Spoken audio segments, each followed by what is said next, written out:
Buenas tardes, hermanos y hermanas. ¿Se echaron la siesta?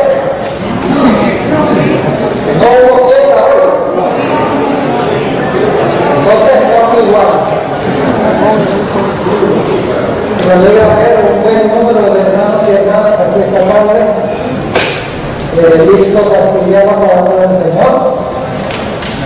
Hoy tuvimos un almuerzo muy delicioso en la casa del pastor Antonín y disfrutamos también de buena conversación. Pudimos visitar la biblioteca de la República. Yo no sé si ustedes han visto la biblioteca de él, pero es algo digno de admiración. Casi podría decir que está al borde de la codicia. Tantos libros, impresionante. Pero fue un deleite disfrutar de la conversación y de la buena comida. Hemos tenido nuestra oración. Esta tarde vamos a continuar el tema que comenzamos esta mañana. Pero quiero repasar, como está en un seminario y soy más profesor que predicador, quiero repasar lo que hemos estudiado. Primero el tema de anoche, que era fundamental. Anoche hablamos de qué tema? De la comunidad. Muy bien. ¿Cuántas personas integran la comunidad? ¿Cómo saben eso?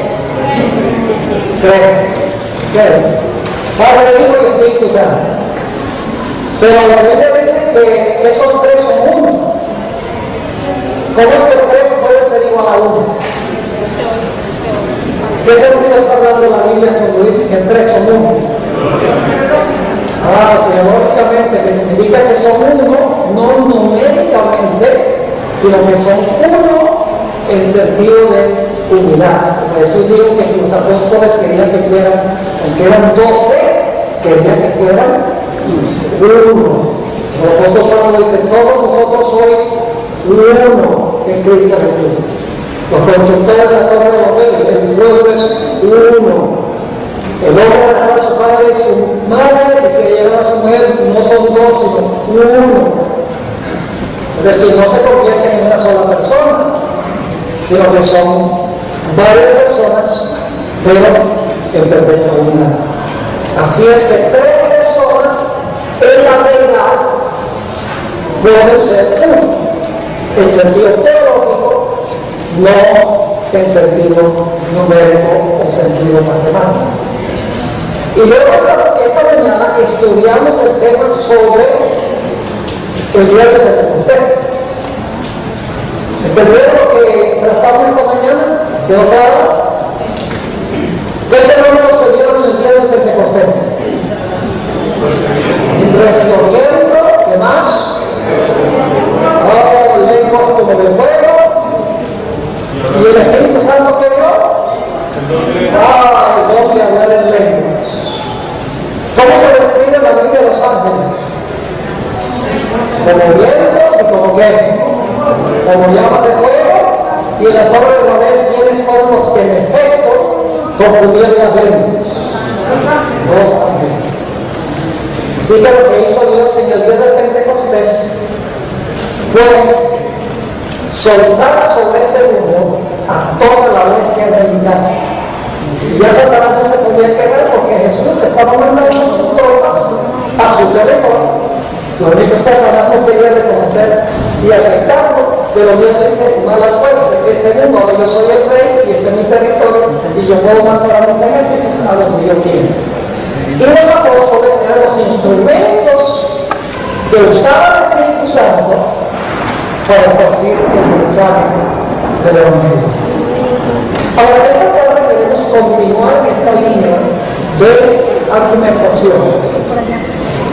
Y quiero comenzar contándoles cómo fue que yo comencé a estudiar este tema que relaciona el ministerio de los ángeles con la obra de Dios y con la obra del Espíritu Santo. Un día estaba leyendo el libro Patriarcas y Profetas.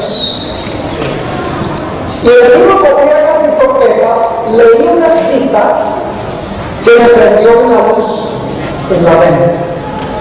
Ahora, antes de leerles esa cita de Patriarcas y Profetas, quiero leerles dos versículos de la Biblia a donde la hermana White comenta en Patriarcas y Profetas sobre esos dos versículos. Génesis 4, 6 y 7. Aquí fue que se despertó en mí la idea, hace más de 25 años, dicho sea de paso, que estaba estudiando este tema. Se despertó el interés por profundizar más en este asunto. Génesis 4, 6 y 7. Pienso lo que dice. Aquí Jehová le está hablando a Caín. Dice lo siguiente: entonces Jehová dijo a Caín. ¿Quién le está hablando a Caín? Jehová. ¿Por qué te has ensañado y por qué ha decaído tu semblante? Ahora escucha, si bien hicieres, no serás enaltecido. Y si no hicieres bien, el pecado está a la puerta. Con todo esto, a ti será su deseo y tú te enseñarás de él. Ahí dice en Génesis 4, 6 y 7 que Jehová Dios habló esas palabras. Pero cuando leí de Patriarcas y Profetas, la página 55, Elena White lo explica de una forma un poquito diferente. Dice allí ella: Dios estuvo dispuesto a condescender, enviando un ángel para que conversara con él. Interesante. En Génesis 4 dice que ¿quién le dijo esto a Caín? Entonces Jehová dijo a Caín. Pero él dice: Dios estuvo dispuesto a condescender enviando un ángel para que conversara con él. El ángel le preguntó por qué estaba enojado y le informó que si obraba bien y seguía las indicaciones que Dios le había dado, el Señor lo aceptaría y apreciaría su oferta. Entonces empezó a pensar. Génesis 4 dice que Jehová le dijo a Caín. Pero Patriarcas y Profetas dice que Dios condescendió a enviar un ángel para hablar con Caín. Entonces tiene que ser que Dios permaneció en el cielo y envió un ángel representándolo para entregar el mensaje a Caín. Es decir, Dios le dictó al ángel las palabras exactas que tenía que hablarle a Caín. Y cuando fue el ángel, es como si hubiera estado hablando a Jehová, porque el ángel repitió textualmente las palabras de Jehová. Así que me puse a investigar un poco más este asunto, el papel de los ángeles. Y descubrí que muchos de los eventos del Antiguo Testamento que se le atribuyen a Dios, en realidad fueron desempeñadas por los ángeles. Vamos a notar algunos ejemplos. Ustedes recuerdan en la Biblia la historia de la traslación de Enoc de la tierra al cielo. Según la Biblia, ¿quién fue el que se llevó a Enoc al cielo? Dios. La iglesia de Dios. No te Génesis 5:24, para que vean que lo que estoy diciendo es la verdad. Génesis 5 y el versículo 24. Y vamos a leer ahora varios versículos. Dice allí: caminó pues Enoc con Dios y desapareció porque le llevó Dios. ¿Quién se llevó? Dios. Hebreos 11:5 relata la misma historia. Hebreos 11 y el versículo 5. Solo que le agrega algunos detalles. Dice allí: por la fe Enoc fue traspuesto para no ver muerte, y no fue hallado, porque lo traspuso ¿quién? Lo traspuso y antes que fuese traspuesto, tuvo testimonio de haber agradado a Dios. ¿Quién traspuso a Enoc de la tierra al cielo? Dios. Suscríbete, dale me gusta y activa la campanita para recibir las notificaciones. Pero luego note lo que dice el libro, Espíritu de Profecía, tomo 1, página 63. Espíritu de Profecía, tomo 1, página 63. Dice la sierva del Señor, Dios no iba a permitir que no muriera como los demás hombres, sino que envió a sus ángeles. ¿De dónde lo envió? Del cielo. ¿Dónde vive Dios entonces? En el cielo. Porque es que muchos de nosotros tenemos la idea de que Dios está personalmente en todas partes. Si Dios está personalmente en todas partes, ¿para qué necesita ángeles? Ahora, no entiendo mal. Yo creo que Dios es omnipresente, pero no en la forma como nosotros lo hemos entendido. Creo que hemos entendido equivocadamente lo que es la omnipresencia de Dios. Y esta tarde les voy a compartir esto, porque la Biblia enseña que Dios está en el cielo, en persona, personalmente está allá. Por eso oramos, Padre nuestro que estás en el cielo. Está en el santuario celestial. Si usted cree que el santuario celestial es literal, como lo creo yo, entonces significa que el Padre está en el cielo, en el santuario, en la Nueva Jerusalén. ¿Estamos de acuerdo? Ahora, dice entonces, Dios no iba a permitir que no muriera como los demás hombres, sino que envió a sus ángeles para que lo llevaran al cielo sin experimentar la muerte. Dios se lo llevó, pero ¿qué método usó Dios para llevárselo? Envió que ángeles para buscarlo. Ahora tengo el mensaje de Noé. ¿Quién le impartió a Noé el mensaje que debía dar al mundo antes del diluvio? Si usted lee en Génesis 6, 13 a 21, dice que Dios habló con Noé y le dijo a Noé que proclamara el mensaje, que 120 años iba a haber de gracia para el mundo. Pero fíjense lo que dice en el manuscrito 86 de 1886, cuando le menciono una cita en una fuente que no está en español, porque busqué la cita pero no está traducida al español, así que yo mismo la traduzco. Manuscrito 86, 1886 dice: Dios había tolerado la perversidad e iniquidad de aquella raza longeva, pero al fin declaró que no los toleraría más. Envió sus ángeles a Noé para informarle cuál era su propósito para con los habitantes del viejo mundo. Aquel fiel pregonero de justicia le anunció a los habitantes que en 120 años concluiría su periodo de gracia.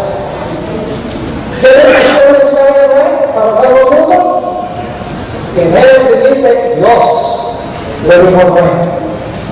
Elena White, en el manuscrito 86, dice que envió sus ángeles a Noé para informarles cuál era su propósito. El Antiguo Testamento está lleno de este ejemplo, cómo trabaja Dios, cómo obra Dios. Ahora el siguiente ejemplo. ¿Quién cerró la puerta del arca?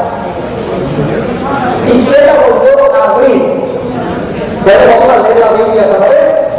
Génesis 7 y el versículo 6.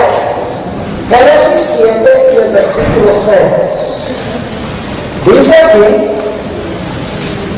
y los que vinieron, hablando de los animales, macho y hembra de toda carne vinieron, como le había mandado Dios. Y Jehová le cerró la puerta. ¿Quiénes creen ustedes que trajeron los animales al arca?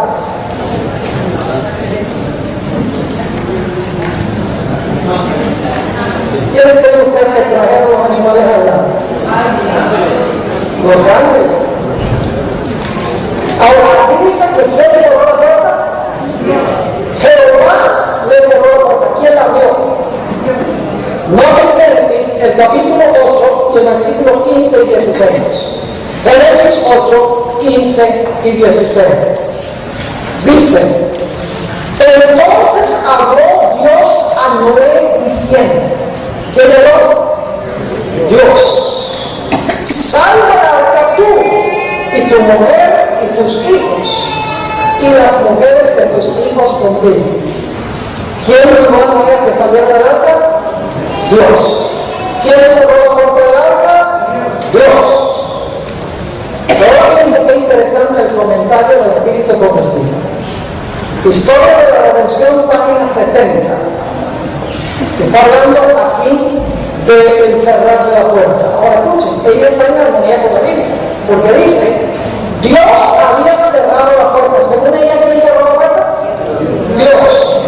Dios había cerrado la puerta, la única entrada, y dejó a Noé adentro y a los impíos afuera. Y ahora escuchen bien, solo él podía abrir la puerta.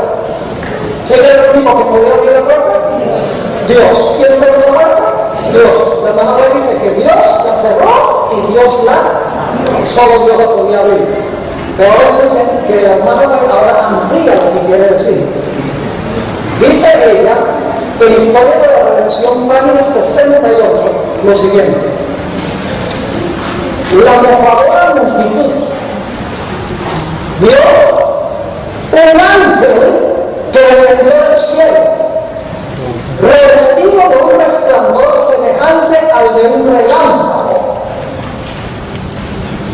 ¿Qué vio la mojadora multitud? ¿Por qué? Un ángel que descendió del cielo, revestido de un esplendor semejante al de un relámpago. Ahora escuchen. Cerró la masiva puerta exterior. ¿Quién cerró la puerta? El ángel.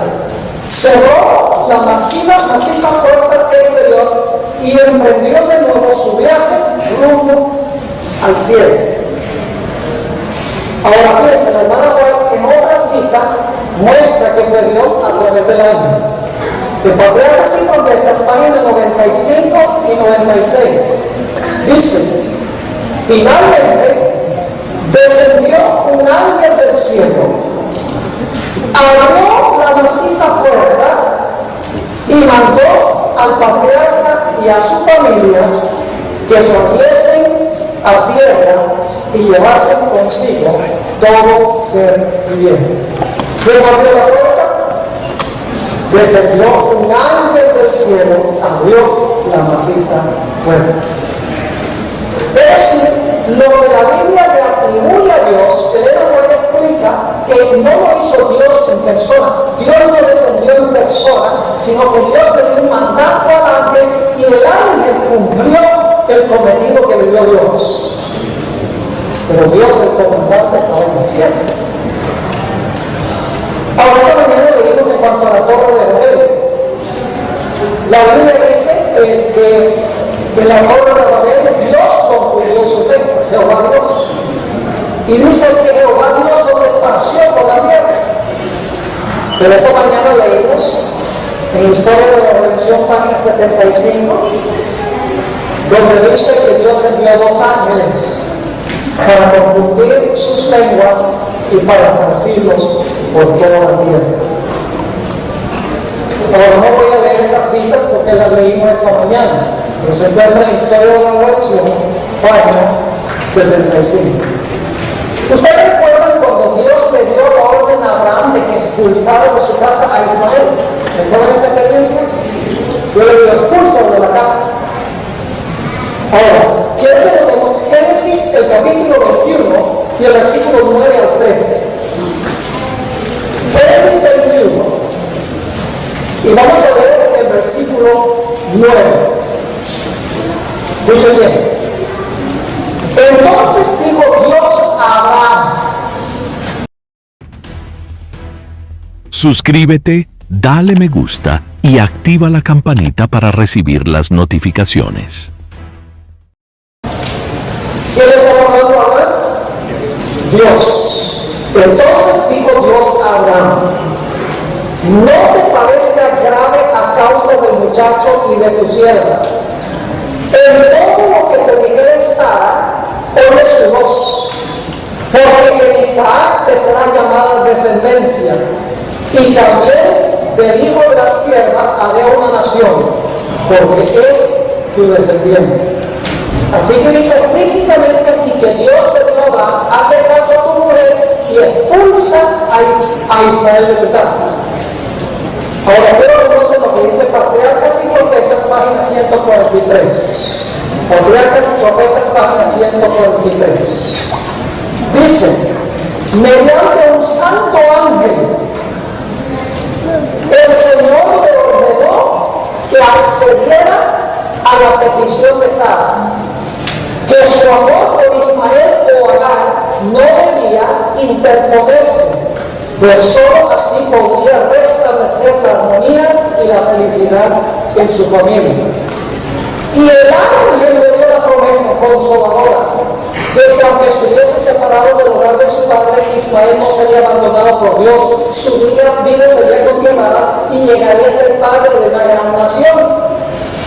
Abraham obedeció la palabra del ángel, aunque no sin sufrir gran pena. Su corazón de padre se llenó de indecible pesar al separar de su casa a Agar y a su hijo. 3 veces en este pasaje la hermana dice que el ángel fue el que le habló a Abraham y le dio las promesas a Abraham. Sin embargo, en Génesis 21 dice que Jehová Dios le dio esas instrucciones a Abraham. Fue Dios a través de qué?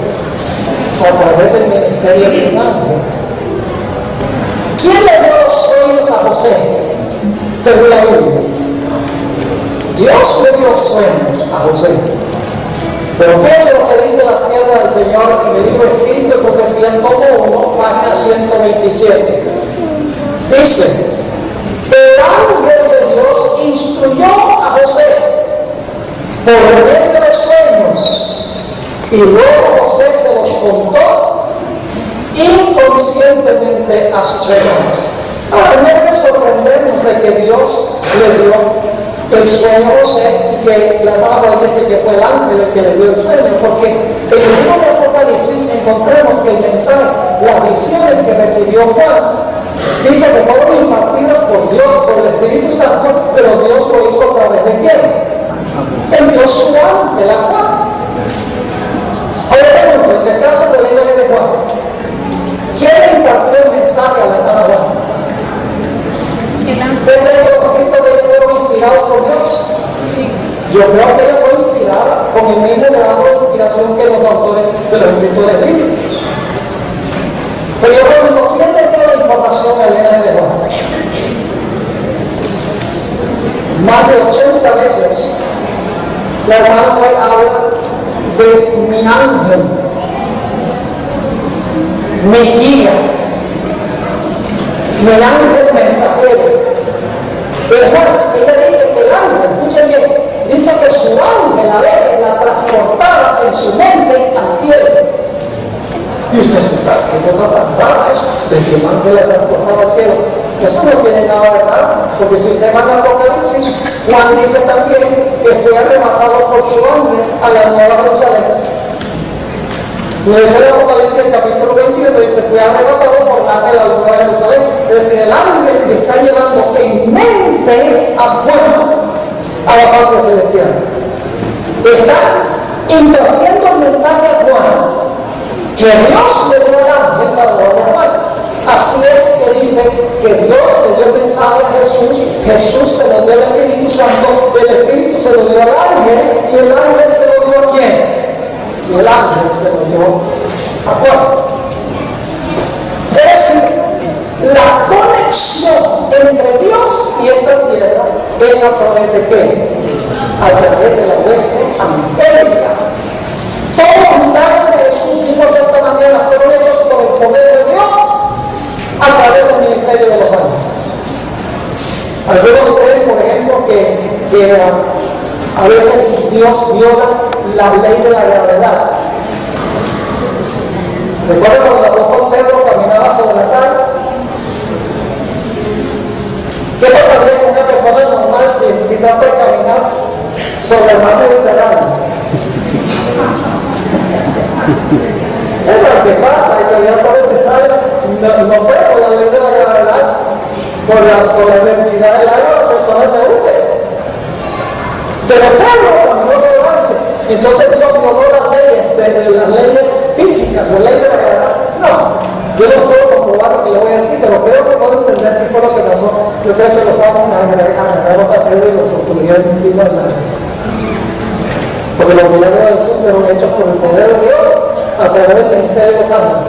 ¿Recuerdan que a veces Jesús aparentemente se desaparecía?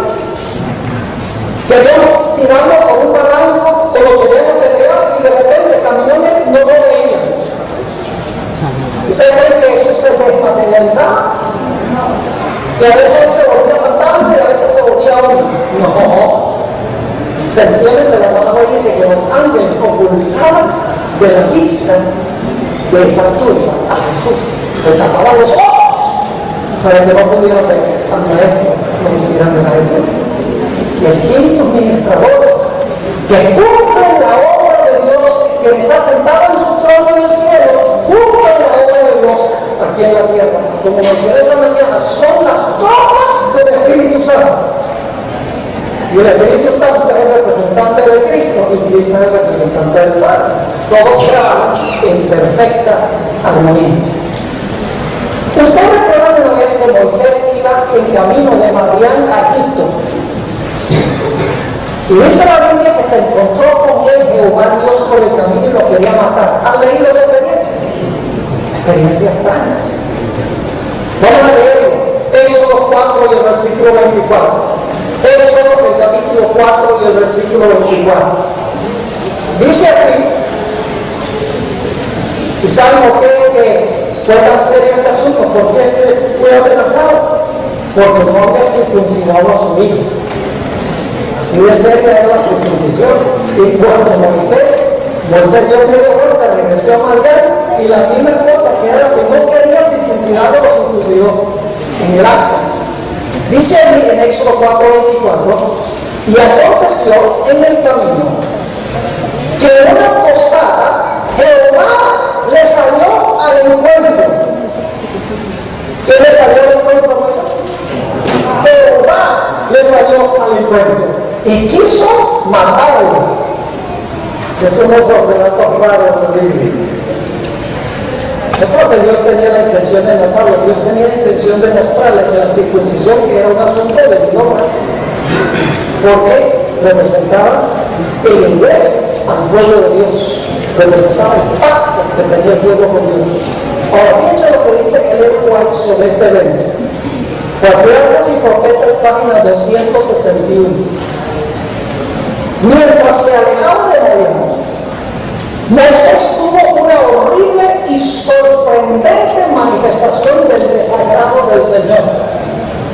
Se le apareció un ángel en forma amenazadora. En Éxodo dice que se le apareció ¿quién? Jehová. Aquí dice ella, se le apareció un ángel en forma amenazadora, como si fuera a destruirle inmediatamente. No le dio ninguna explicación, pero Moisés recordó que había desdeñado uno de los requerimientos de Dios y cediendo a la persuasión de su esposa, había dejado de cumplir el rito de la circuncisión en su hijo menor.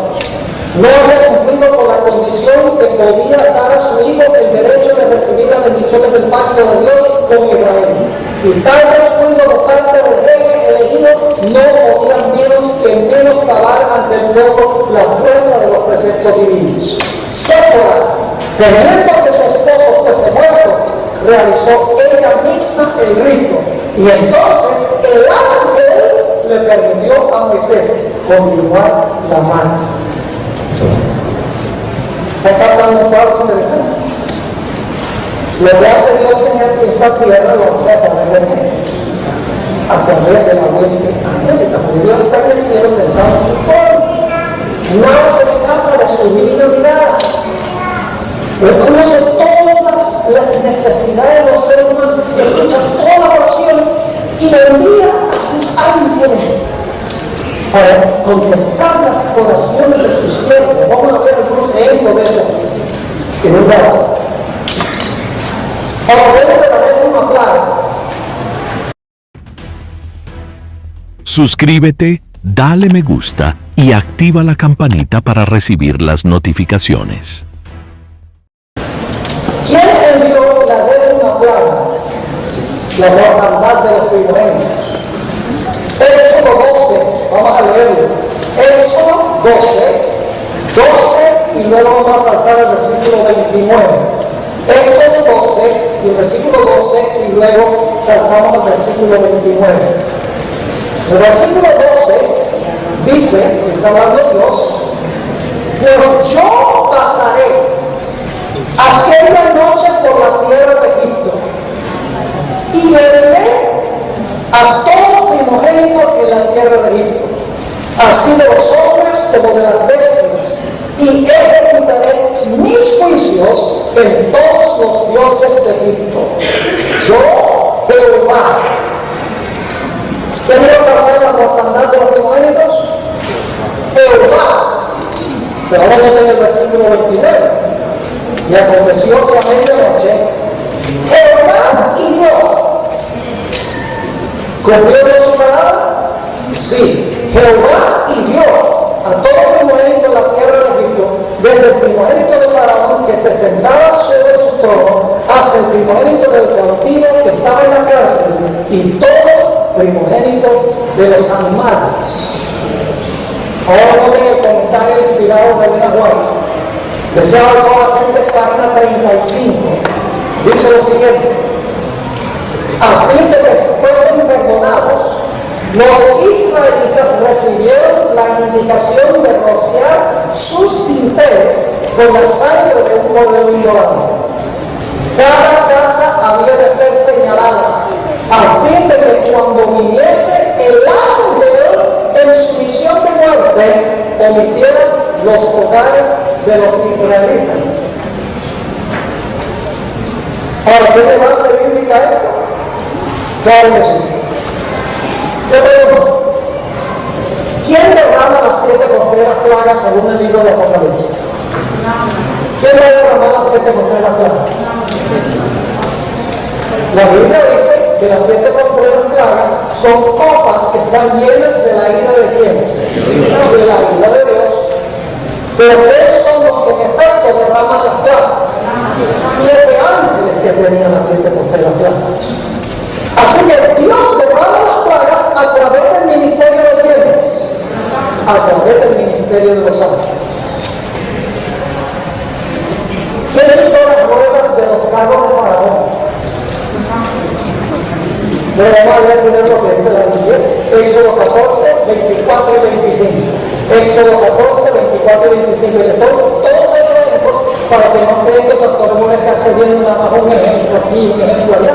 Es que el Antiguo Testamento está lleno de este concepto de que Dios está en el cielo, sentado en su trono, nada se le escapa de su divina mirada, él ve el panorama completo de este mundo, todas las necesidades, escucha todas las oraciones, y entonces Dios ahora envía ángeles para cumplir sus propósitos aquí en la tierra. Éxodo 14, 24 y 25. Aconteció a la vigilia de la mañana que Jehová miró el campamento de los egipcios desde la columna de fuego y nube, y trastornó el campamento de los egipcios. ¿Quién trastornó el campamento de los egipcios? Dice Jehová, Jehová miró. Luego dice, y quitó las ruedas. ¿Quién quitó las ruedas? Jehová. Todavía el sujeto es Jehová. Y quitó las ruedas de sus carros y los trastornó gravemente. Ahora piensa lo que dicen los egipcios. Entonces los egipcios dijeron, huyamos de delante de Israel, porque Jehová pelea por ellos contra los egipcios. Los mismos egipcios entendían que ¿quién estaba peleando contra ellos? Jehová. Ahora escuchen el comentario inspirado del Espíritu por decir, Historia de la Redención, página 128. Me encanta esta cita. Dice ella, los egipcios se aventuraron a entrar en el camino que Dios había preparado para su pueblo. Y los ángeles de Dios se infiltraron en medio de sus ejércitos y sacaron las ruedas de los carros. Casi podemos imaginarnos a los ángeles arrancando las ruedas. Pero a veces dice que fue quién. Jehová. Todo lo relativo a esta tierra lo hace Jehová a través del ministerio de sus ángeles. ¿Quién destruyó la ciudad de Jericó? Vamos a Josué 6 y el versículo 16. Josué 6 y el versículo 16. Aquí dice, en cuanto a la ciudad de Jericó, y cuando los sacerdotes tocaron las bocinas, la séptima vez, Josué dijo al pueblo, gritad, porque Jehová os ha entregado la ciudad.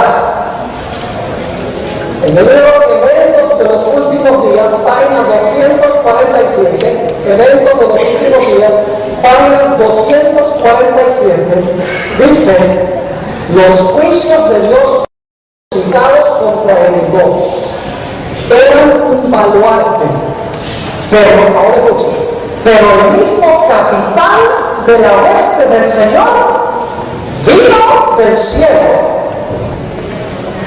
Entonces, ¿dónde está el capitán? Dice, pero el mismo capitán de la hueste del Señor, es el capitán de los ejércitos del Señor, vino del cielo. Quiere decir que ¿a dónde vive el capitán de la hueste del Señor? En el cielo. Pero el mismo capitán de la hueste del Señor vino del cielo para conducir a los ejércitos del cielo en un ataque contra la ciudad. Ahora escuchen. Ángeles de Dios asieron los masivos muros y los derribaron. Imagínense los ángeles tumbando los muros de Jericó. Pero la Biblia dice que los hizo quién? Lo hizo Jehová. ¿Quién se ocultó a Moisés?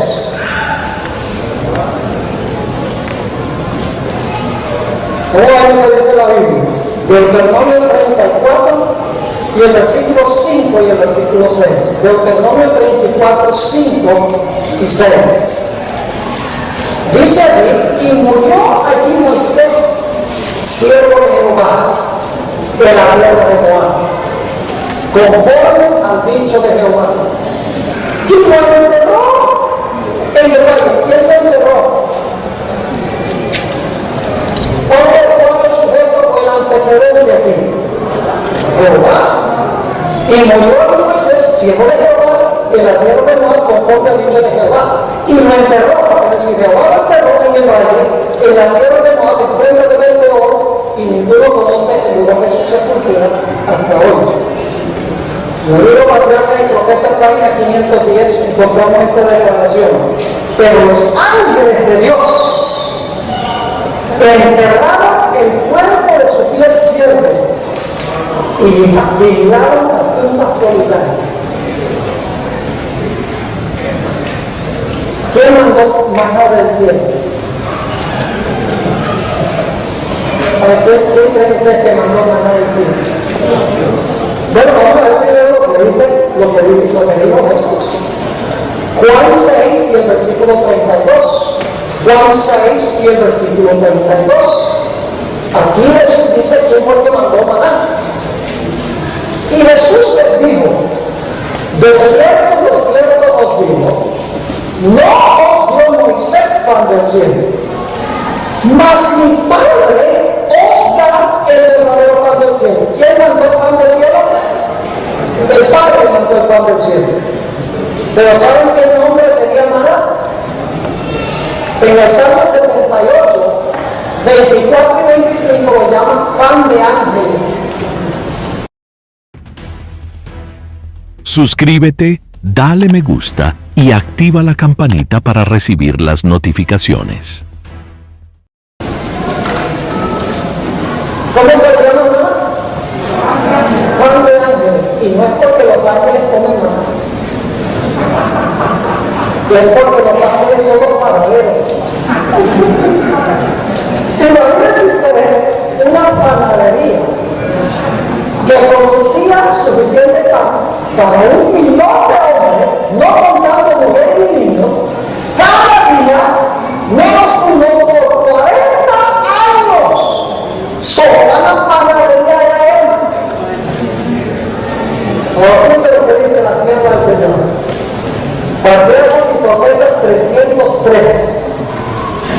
Conforme a las palabras del salmista, Dios le dio trigo del cielo, pan de ángeles comió el hombre.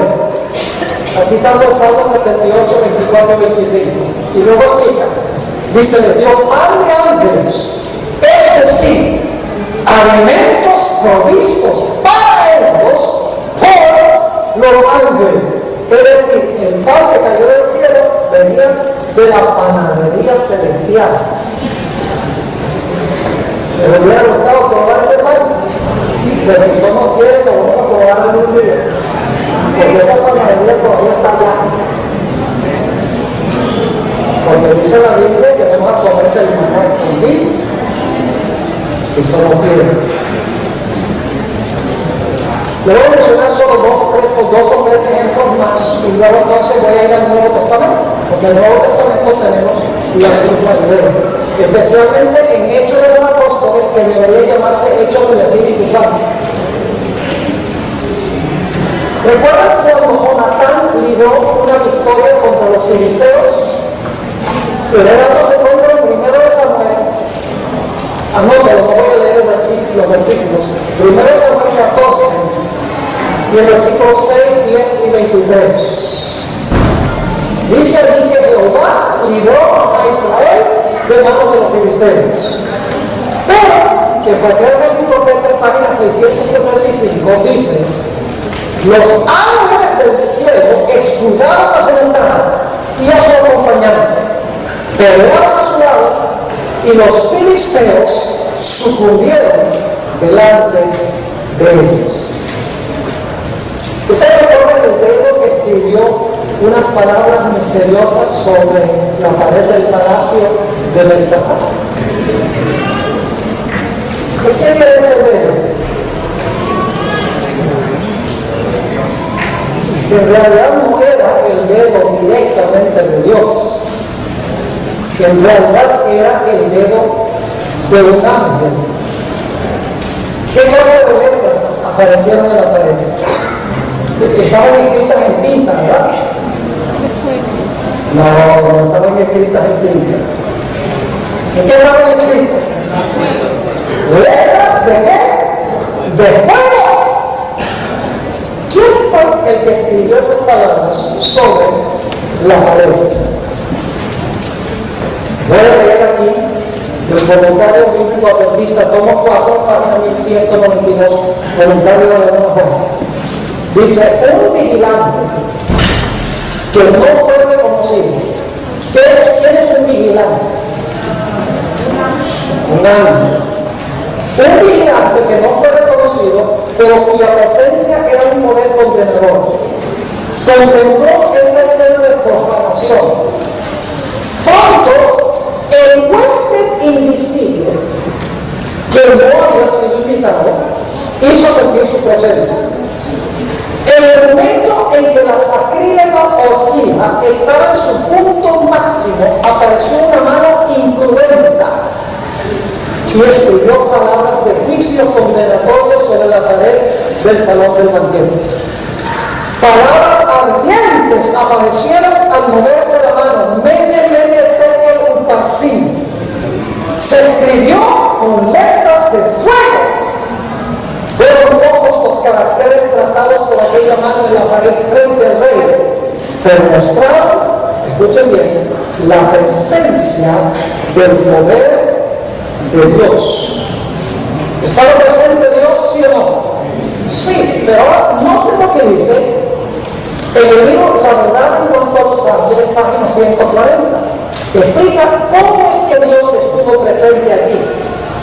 Dice ella, pero estos hombres no fueron más capaces de interpretar los caracteres misteriosos trazados por la mano de un ángel de Dios,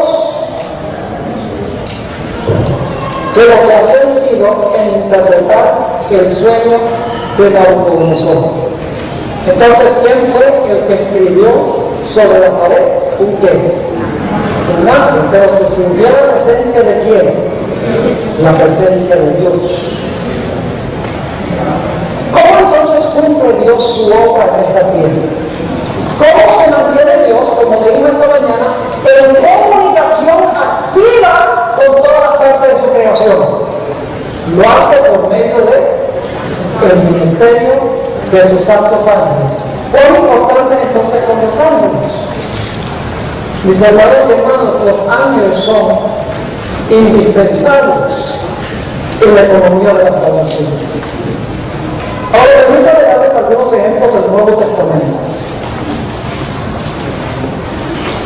¿Quién resucitó a Jesús?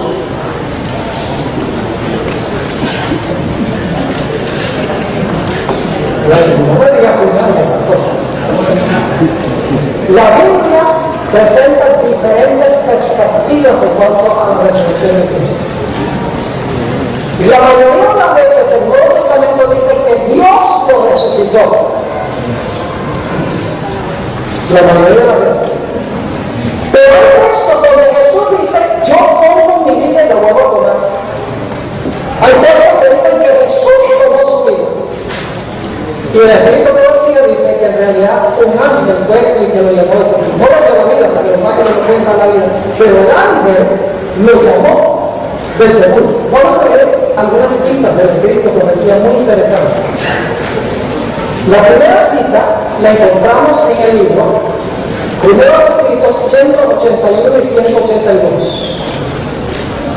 Dice aquí, la sierva del Señor, un ángel de la hueste que había presenciado la humillación de Cristo y vigilaba la tumba, se unió al ángel venido del cielo y juntos bajaron al sepulcro.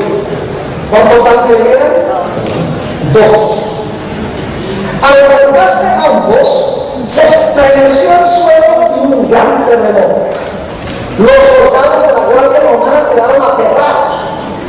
¿Dónde estaba ahora su poder para guardar el cuerpo de Jesús? No pensaron en su deber ni en la posibilidad de que los discípulos hurtasen el cuerpo del Salvador.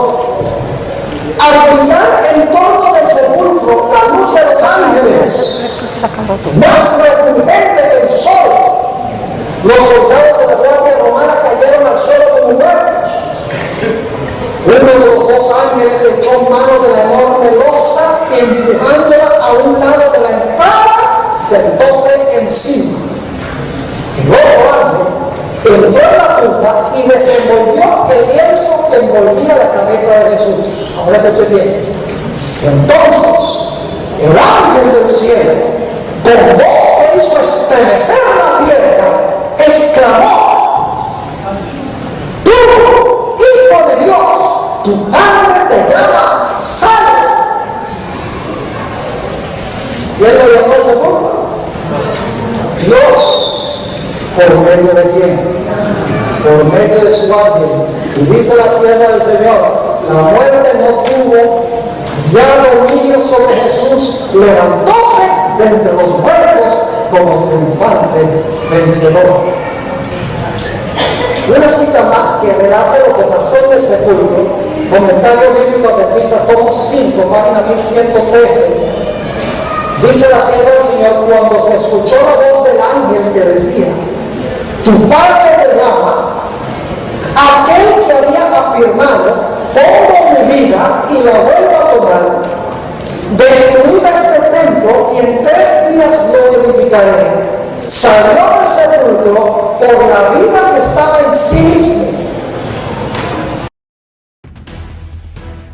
Suscríbete, dale me gusta y activa la campanita para recibir las notificaciones. En ese sentido, ¿quién resucitó a Jesús? Él mismo. Pero ¿qué fue necesario para que Él tomara su vida de nuevo? Fue necesario que Dios enviara a su ángel para decirle: tienes permiso de usar tu poder divino para resucitar. Sigue diciendo, la verdad no murió, la humanidad murió, pero ahora Cristo proclama sobre el rasgado sepulcro de José: yo soy la resurrección y la vida. En su divinidad Jesús poseía el poder para romper los lazos de la muerte. Era uno que tiene vida en sí mismo para vivificar a los que Él quiere. ¿Saben que el hermano Juan dice que Jesús estaba en el sepulcro como prisionero de la justicia divina y solo el Padre lo podía soltar? Yo creo que estaba involucrado Dios en la resurrección. Dios Padre estaba involucrado, ¿sí? Estaba involucrado un ángel. Estaba involucrado el poder de vida que tenía Cristo. Sí. El Padre envió al ángel quien llamó a Jesús, y entonces Jesús salió del sepulcro por vida que estaba en él. Pero Dios usó a un ángel como su mensajero mientras Dios quedó hombre en el cielo. Ahora ponemos algunos ejemplos del libro Hechos de los Apóstoles. ¿Recuerdan a Gamaliel? ¿Recuerdan la experiencia de Gamaliel? Que el Sanedrín quería linchar a Pedro y a Juan, los quería matar. ¿Y qué dijo Gamaliel? Gamaliel le dijo: no sean rápido, no tan rápido. Si esto es de Dios, esto no lo tiene nadie. Si esto no es de Dios, esto se acaba solo. ¿Quién es de esa palabra de sabiduría a Gamaliel? El libro de Hechos indica que fue el Espíritu Santo. Pero fíjense la interesante explicación que da el Espíritu Concía, Testimonios para la Iglesia, tomo 5, página 713.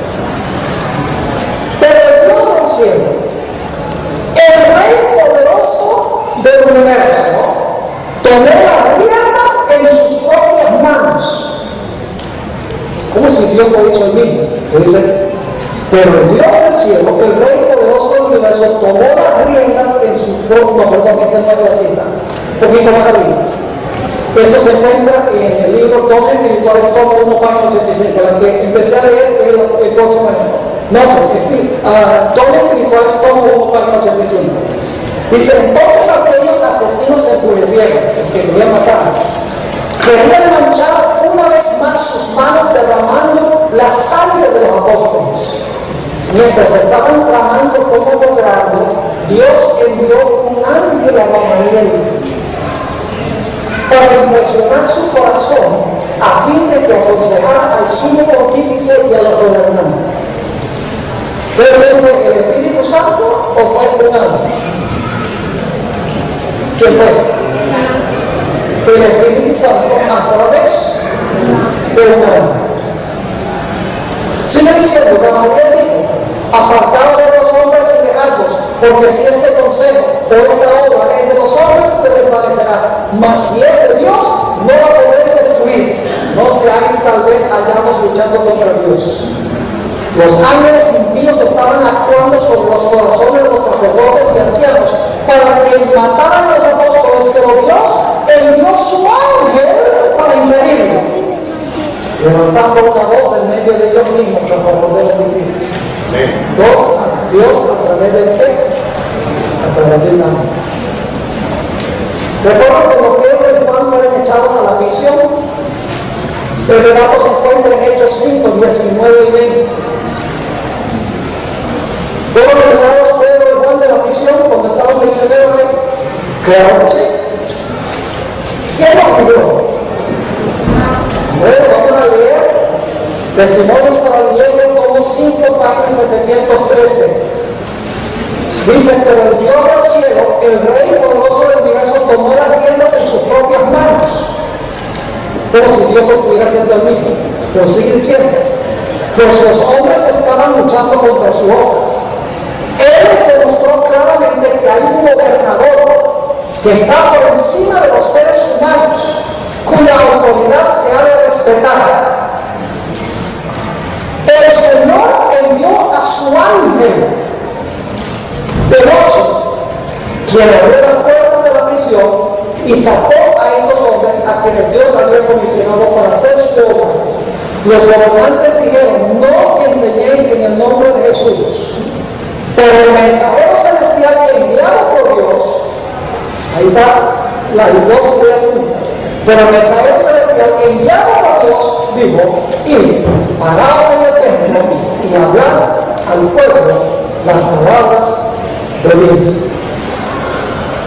Pero cuando Dios le dijo a Saulo que fuera a encontrarse, que fuera a la casa de Ananías, cuando Dios le avisó a Ananías estaba asustado. Dice: este es el mismo Saulo de Tarso, el perseguidor de la iglesia. Y el Señor le dice: no te preocupes, que esto es un convertido. Ahora fíjense cómo que le cuenta el relato en otros testimonios, como uno, página 394. Dice: un ángel fue enviado a hablar con Ananías. En hecho dice que en realidad fue el Señor, para indicarle que fuese a cierta casa donde Saulo estaba orando para recibir instrucción con respecto a lo que debía hacer. Había desaparecido el orgullo de Saulo. Poco antes manifestaba confianza en sí mismo, pues creía que estaba empeñado en una obra por la cual recibiría recompensa. Pero ahora todo había cambiado. Estaba postrado y humillado hasta el polvo en arrepentimiento y vergüenza, y sus súplicas de perdón eran fervientes. Ahora escuchen bien. Dijo el Señor por medio del ángel a Ananías. ¿Quién fue el que dijo? El Señor. ¿Y cómo lo dijo? Por medio del ángel a Ananías. He aquí el ora. El ángel le hizo saber al siervo de Dios que le había mostrado a Saulo en visión un hombre llamado Ananías, que entraba y ponía su mano sobre él para que pudiese recobrar la vista. Ananías casi no podía creer las palabras del ángel y repitió lo que había oído acerca de la persecución de Saulo hacia los santos de Jerusalén. Pero la orden que se le dio a Ananías era imperativa. Porque el instrumento escogido me es este. Es como el ángel está hablando, pero Dios está diciendo que el instrumento escogido me es este. Para que lleve mi nombre. El ángel está hablando. No va a llevar el nombre del ángel, lleva el nombre de quién? De Jesús. Está hablando en lugar de Jesús. Así que dice: porque el instrumento escogido me es este, para que lleve mi nombre en presencia de los gentiles y de reyes y de los hijos de Israel. Ananías obedeció las indicaciones del ángel. Interesantes estos ejemplos. Vemos un ejemplo más del Nuevo Testamento. Y luego entonces pasamos a ver los 3 puntos más. Recuerda la experiencia del eunuco etíope. Se encuentra relatado en el libro de Hechos, el capítulo 8. Hechos 8. Y ahora no voy a leer todo el pasaje porque es largo, le voy a dar los versículos claros. En Hechos 8:26 dice que el ángel le mandó a Felipe que se encontrara con el etíope. 8:26, el ángel le dice a Felipe: encuéntrate con el etíope. Solo 3 versículos después, en Hechos 8:29, el Espíritu Santo es el que está hablando con Felipe. Y luego, en Hechos 8:39, dice que el Espíritu Santo arrebató a Felipe una vez que terminó su obra como el etíope. Se usa intercambiablemente la obra del ángel y la obra del Espíritu Santo en este pasaje.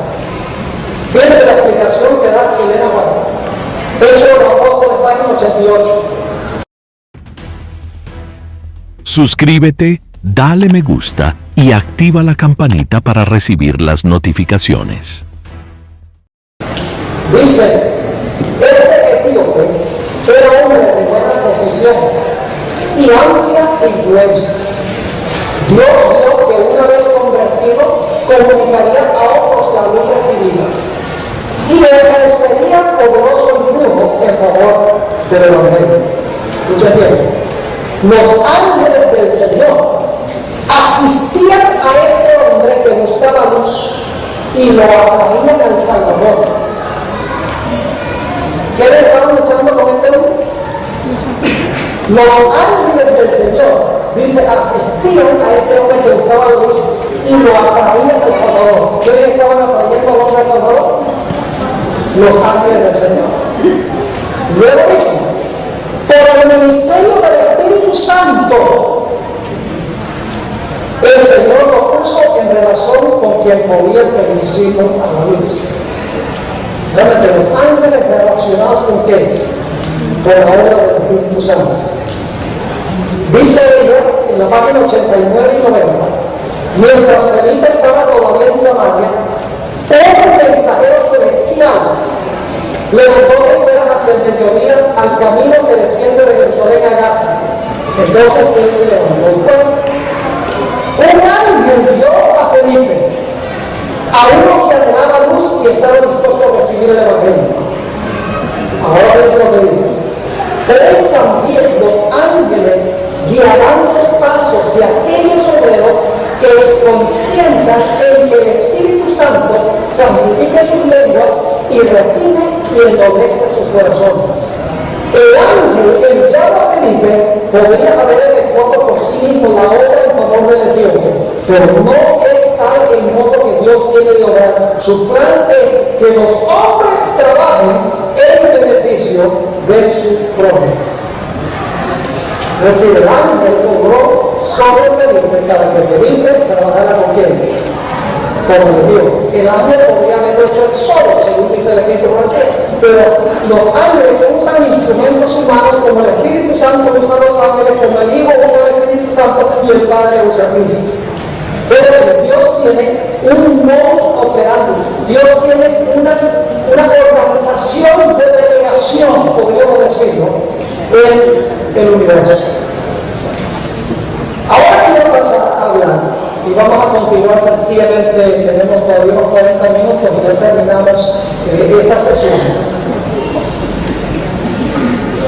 Es importante que nosotros comprendamos lo que la Biblia enseña en cuanto a la omnipresencia de Dios.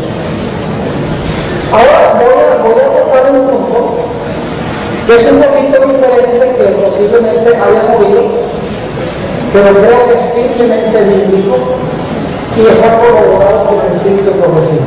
Yo creo que nosotros como adventistas hemos comprendido equivocadamente lo que es la omnipresencia de Dios, particularmente del Espíritu Santo. Y por eso nos resulta difícil concebir del Espíritu Santo como una persona. Porque al fin y al cabo el Espíritu Santo personalmente, personal y físicamente, está presente en todas partes. Entonces para nosotros es difícil concebir como el Espíritu Santo es una persona. Pero eso es lo que enseña en realidad la Biblia y el Espíritu Santo.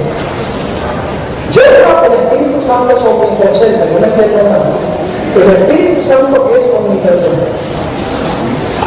Pero creo que no hemos entendido correctamente lo que es la omnipresencia del Espíritu Santo. Vamos a tomar un descanso. Sí, sí. Hacemos un cántico ahora y luego les seguimos, seguirá el pastor, ¿de acuerdo? Vamos a hacer un cántico que la etnia gitana nos tiene preparados.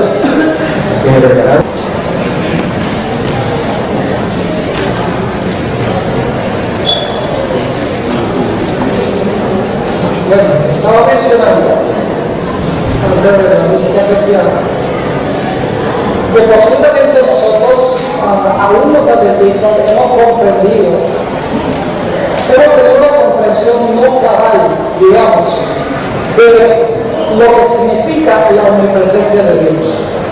Quiero decirles desde un comienzo que yo creo que Dios está omnipresente. Y creo en la omnisciencia de Dios y creo que Dios es omnipotente. Pero creo que también nuestra comprensión sobre lo que es la omnipresencia de Dios podría refinarse un poquito. Ahora voy a explicar lo que quiero decir.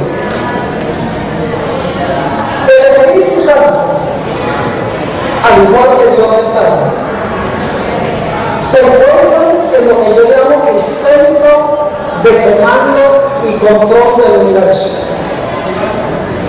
Están en un lugar a donde no se les escapa absolutamente nada de lo que está pasando en el universo. Es más, la Biblia dice que Dios conoce el fin desde el principio. Es decir, Dios conoce cabalmente el pasado, todo lo que está pasando en el presente y todo lo que va a suceder en el futuro.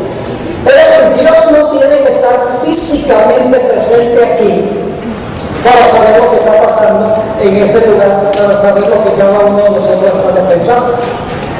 Porque Dios ya sabe todo lo que está pasando en todos los lugares del universo simultáneamente, porque la mente de Dios es infinita. Dios es absolutamente omnisciente. Es decir, Dios está presente en todas partes porque Dios conoce todo. Dios está omnipresente a través de su omnisciencia. No sé si me están entendiendo lo que estoy diciendo. Yo creo que Dios tiene que estar presente en la China, en España, en Estados Unidos y en África para saber lo que está pasando en esos lugares. ¿Tiene que estar físicamente presente allá? No, ¿por qué razón? Porque la mente de Dios es infinita, Dios es omnisciente. Yo creo que Dios está en todos esos lugares a través de su conocimiento infinito. Claro que sí. Está omnipresente a través de su omnisciencia. Permítame leer una cita del Espíritu Profecía muy interesante.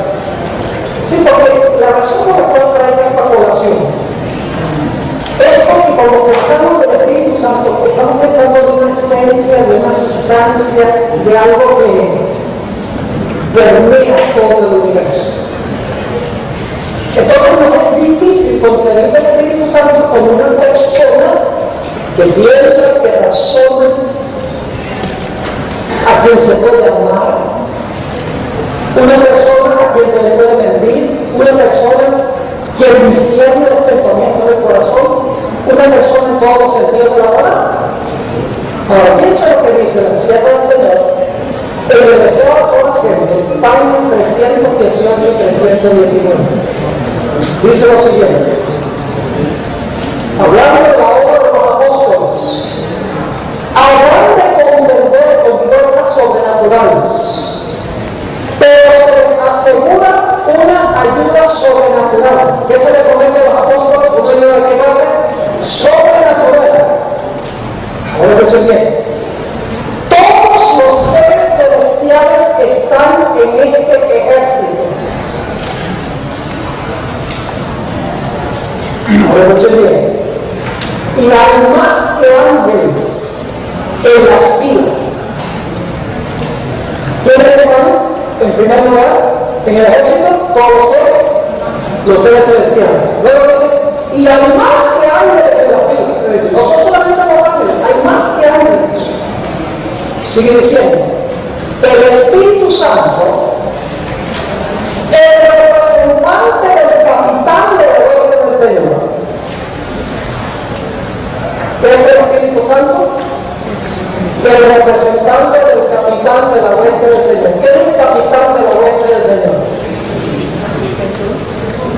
Jesús. ¿Y quién es el representante del capitán? El Espíritu Santo. Pero luego dice, el Espíritu Santo, el representante del capitán de la hueste del Señor. El capitán es Jesús.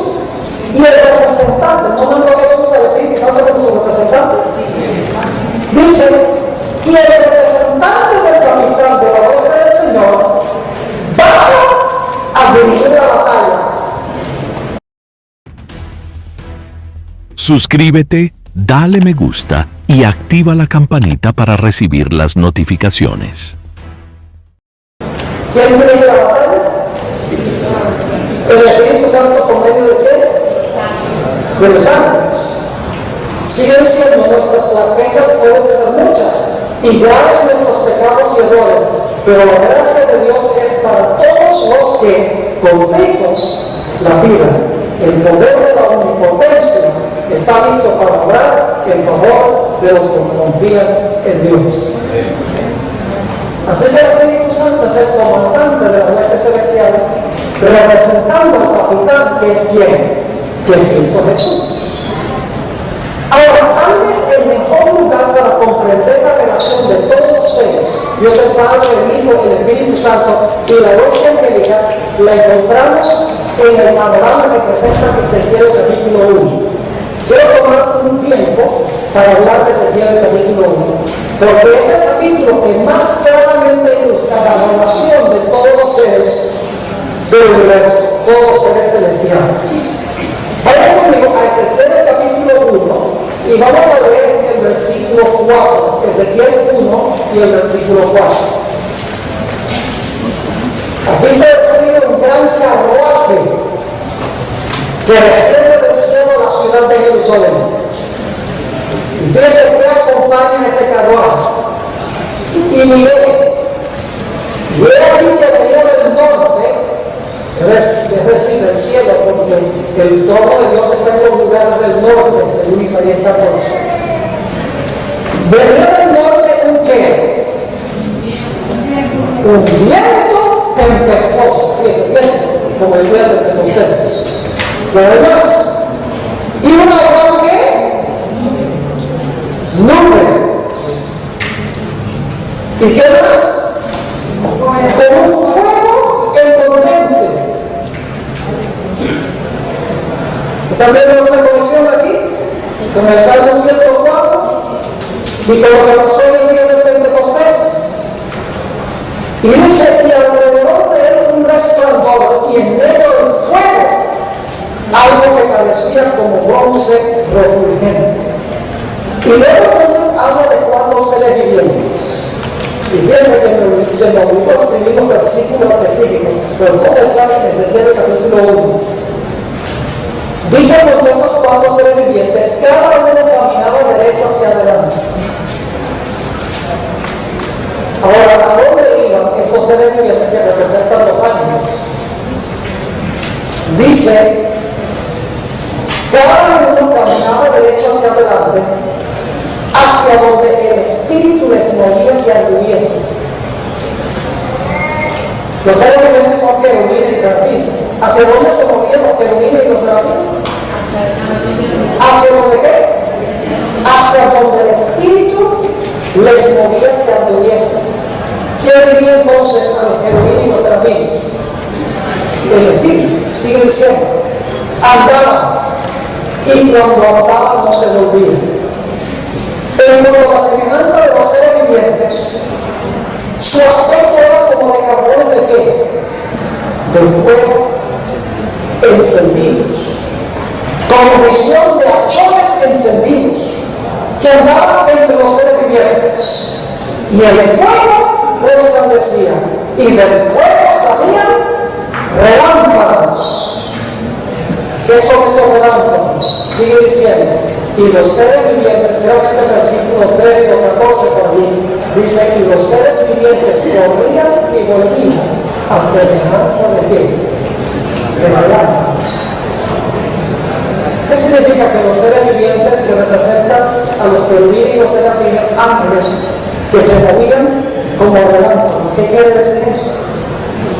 Quiere decir que ellos van a la velocidad del relámpago para cumplir qué cosa? Para cumplir los mandatos de Dios. Porque ¿quién los movía? Los movía el Espíritu Santo. Ahora, no hay un capítulo en la Biblia que tenga más clara la Trinidad que Ezequiel el capítulo 1. Lo voy a explicar por qué razón. Porque en Ezequiel capítulo 1, en primer lugar está uno sentado en el trono. Ese es Dios del Padre. Luego dice que debajo de las alas de estos seres vivientes, de los querubines y serafines, había manos como de hijo de hombre. ¿Quién es ese que tiene sus manos debajo de las alas de los ángeles? Jesús. ¿Y quién está moviendo a los seres vivientes? El Espíritu los movía. Pero si tenemos en el capítulo 1 al Padre, el Hijo y el Espíritu Santo y la hueste angélica. El Padre está sentado en el trono de zafiro por encima de todo. Las manos del que es como hijo del hombre están debajo de las alas. ¿Y quién está guiando a los ángeles en sus misiones? Jesús. Pero a través de quién impedía a los ángeles. El Espíritu que estaba en ellos. Es decir, tenemos claramente en Ezequiel capítulo 1 la forma en que Dios administra el universo. Y lo interesante es que el carruaje tenía ruedas. Y las ruedas rodaban de una forma tan compleja que parecía que iban a chocar y estaban todas desordenadas. Pero las ruedas funcionaban en perfecta armonía, porque la Biblia dice que eran dirigidas por los seres vivientes que tenían las manos como hijos de hombre debajo de sus alas, dirigidos por el Espíritu Santo. Las ruedas parecían complicadas, pero funcionaban en perfecta armonía. Las ruedas representan el pulso o el desarrollo de la historia. Yo creo que cuando uno ve la historia, se ve bien complicado. Luego que uno puede ver, por ejemplo, nada más en España, uno ve que hablaba en España y se está más enredado. ¿Quién arregla esto? Conflictos políticos, religiosos, ateos contra católicos y contra protestantes, problemas de desastres naturales, falta de lluvia, demasiada lluvia, parece todo fuera de control. Así Dios se queda las ruedas. Dios como si las ruedas iban a chocar, que no había orden de las ruedas, pero las ruedas funcionaban en perfecta armonía, porque estaban bajo la dirección del comandante que estaba encima del trono, en el trono de zafiro, y las manos de Cristo debajo de las alas de los ángeles y el Espíritu que movía a los ángeles en sus misiones. Ahora permítanme leerles algunas citas muy interesantes del Espíritu con Jesús. Ministerio de Curación. La página 325. Me gusta esta expresión. Por encima de las distracciones de la tierra, Dios se sienta en su trono. ¿Por encima de qué? De las distracciones de la tierra, Dios se sienta en su trono. Y ahora escuchen esto. Todas las cosas están abiertas a su divina mirada. ¿Está muy presente Dios? ¿Por qué está muy presente Dios? Porque todo lo ve. Pero no deja ver. Por encima de las distracciones de la tierra, Dios se sienta en su trono. Por eso vamos a quitar nuestro pecado en el cielo. ¿De dónde va a regresar Jesús cuando venga por ser Padre? Entonces, ¿dónde está Padre? ¿Y el Padre dónde está? Porque lo manda a Jesús, según la Biblia, está en el cielo.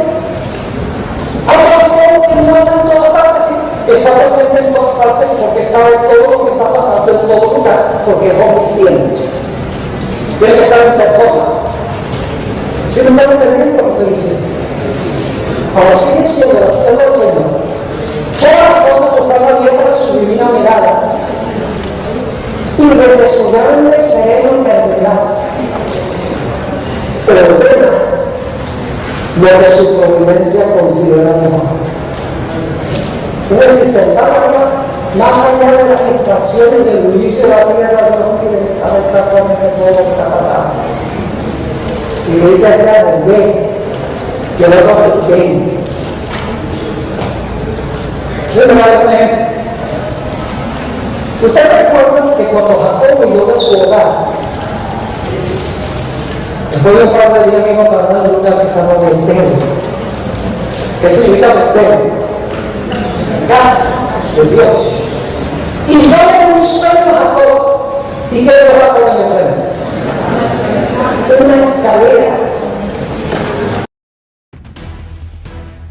Suscríbete, dale me gusta y activa la campanita para recibir las notificaciones. ¿Cuántas partes claves tiene una escalera? 3. Veamos. La parte de arriba y la de abajo. Y la gente dice, ¿y en medio qué? Bueno, si tiene la de arriba y la de abajo, va a tener la de medio. La parte de arriba alcanzaba hasta el alto cielo, que representa la divinidad de Jesús. La parte de abajo estaba arraigada en la tierra, que significa la humanidad de Jesús. Pero, ascendiendo y descendiendo sobre la escalera, había que ángeles. Quienes llevan nuestras oraciones a Dios y regresan con respuestas de Dios. Los ángeles llevan nuestra oración al cielo donde está Él personalmente y traen respuesta de Dios de regreso acá. Dicho de paso, en el santuario también se ilustraba la misma verdad. Había un altar de incienso en el lugar santo. Pero representaba el incienso que se quemaba ahí sobre el altar. Las oraciones de los santos. Entonces, cuando se ofrecía el incienso, el humo subía por el velo y pasaba más allá del velo al lugar santísimo donde estaba la presencia de Dios. ¿Sabe usted lo que había bordado en el velo por donde subía el humo? Ángeles estaban bordados subiendo y bajando por el velo, que significa que las oraciones de los santos eran llevadas a Dios ¿por quién? Por los ángeles, y luego las respuestas vienen de regreso por medio de un Dios, de un ángel. ¿Te recuerda la experiencia de Daniel en Daniel 9 cuando ya no entendía lo que había pasado en el capítulo 8, se enfermó? Pero no me indigestión, dice, hasta 2.300 días. Dice, no, Dios va a extender el periodo de cautiverio por 2.300 años. Yo no entiendo. Dios dice que iba a ser 70, y ahora dice 2.300, y el Señor le se va a purificar. Entonces, en el capítulo 9, Gabriel está orando. O Daniel está orando. Y cuando comenzó su juego, ¿qué sucedió? Dios envió a quién? A Gabriel. Le dice, al principio de tu juego, es decir, cuando tú comenzaste la oración, ya yo venía en camino. ¿Quién contestó la oración de Gabriel? Dios por medio de qué? Dios por medio de un ángel. Ahora, permítame leerles algunas citas de la hermana Juan sobre ese tiempo, porque ella tenía una profundidad de percepción en cuanto a este capítulo extraordinario. En uno de los testimonios, tomo 2, página 350, dice ella, hablando de las ruedas. Había ruedas dentro de las ruedas, en un arreglo tan complicado que a primera vista le parecía a Ezequiel que era todo confuso. Y dicho sea el caso, históricamente en ese periodo el pobre Ezequiel estaba bien confundido, porque ya Jerusalén había caído 2 veces.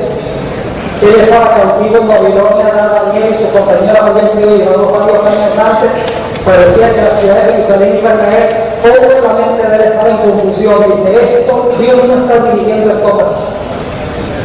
Así que dice, había ruedas dentro de las ruedas en un arreglo tan complicado que a primera vista le parecía a Ezequiel que todo era confuso, pero cuando se movía, era con una hermosa precisión y en perfecta armonía. Ahora escuchen, los seres celestiales estaban moviendo esas ruedas. ¿Quiénes movían las ruedas?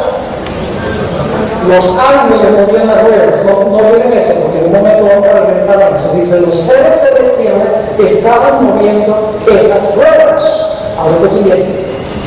Y por encima de todo, sobre el glorioso trono de zafiro, estaba el Eterno,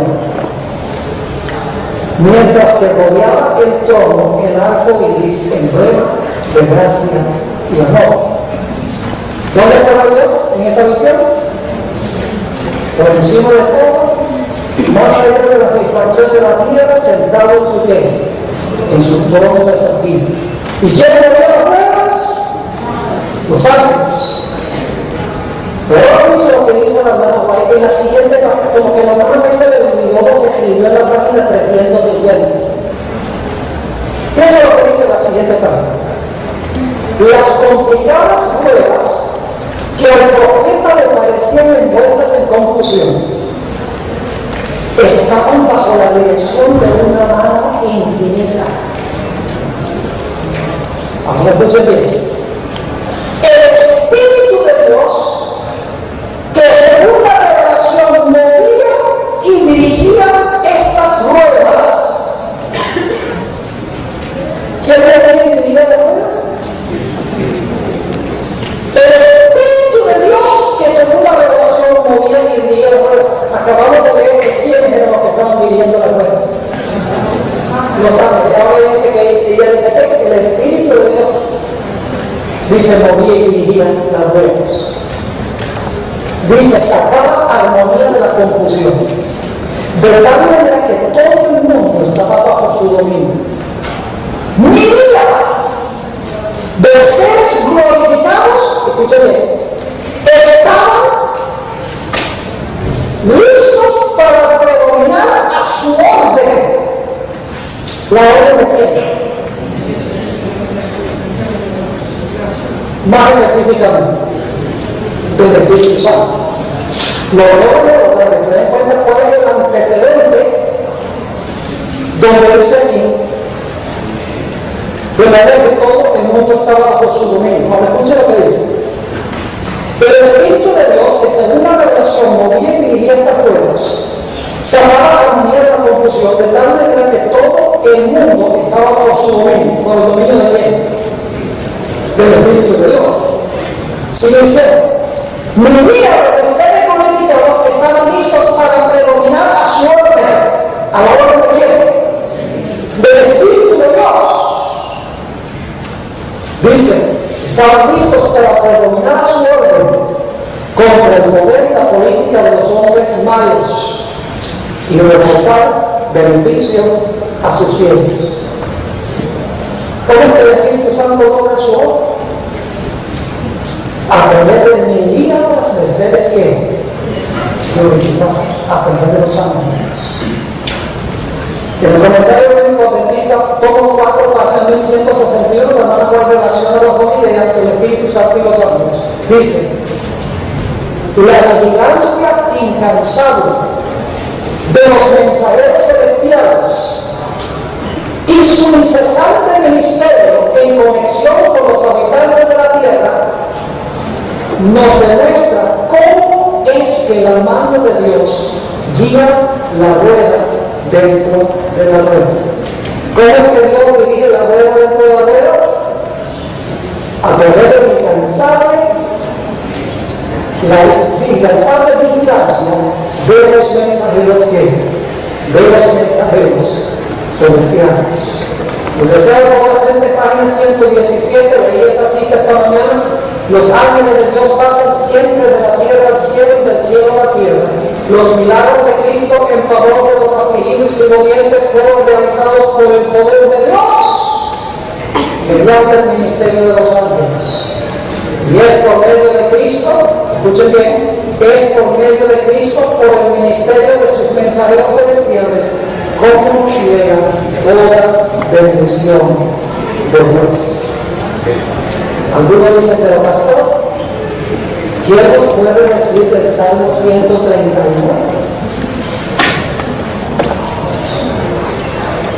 Salmo 139, ¿dónde puedo huir de tu presencia? ¿Conocen ese salmo? Algunos dicen, bueno, se da cuenta que Dios está personalmente presente en todas partes, pero no podemos ir a un lugar donde no esté Él. El problema es que a veces se lee ese versículo 7 sin leer los primeros 6 versículos. Suscríbete, dale me gusta y activa la campanita para recibir las notificaciones. Leemos ese versículo, ¿dónde puedo ir de tu presencia? Sin leer los 6 versículos que vienen antes que explican ese versículo. Vamos a empezar en el Salmo 139 y vamos a leer los versículos 1 al 6. Versículo 1 al 6 y luego del 7 al 10. Y vamos a notar las palabras claves.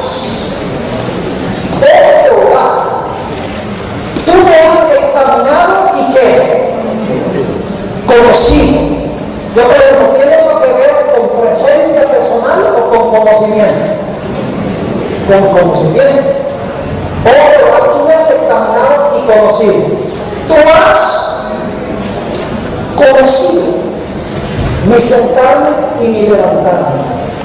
Haz que entendido desde lejos mis pensamientos. Has escudriñado mi andar y mi reposo, y todos mis caminos te son conocidos. Esto tiene que ver con presencia personal o con conocimiento de todo. Conocimiento de todo. Sigue diciendo, pues aún no está la palabra en mi lengua, y he aquí, oh Jehová, tú la que la sabes toda. Detrás y delante me rodeaste, y sobre mí pusiste tu mano. Tal conocimiento es demasiado maravilloso para mí. Alto es y no lo puedo comprender. Todas las palabras que se usan aquí tienen que ver con el bien, con el conocimiento infinito de Dios. Ahora te he explicado que Dios, aunque está en el cielo, en lo alto, conoce todas las cosas y todas las personas. Ahora se puede leer el versículo 7. Dice en el versículo 7, ¿a dónde me iré de tu espíritu? ¿Y a dónde huiré de tu presencia?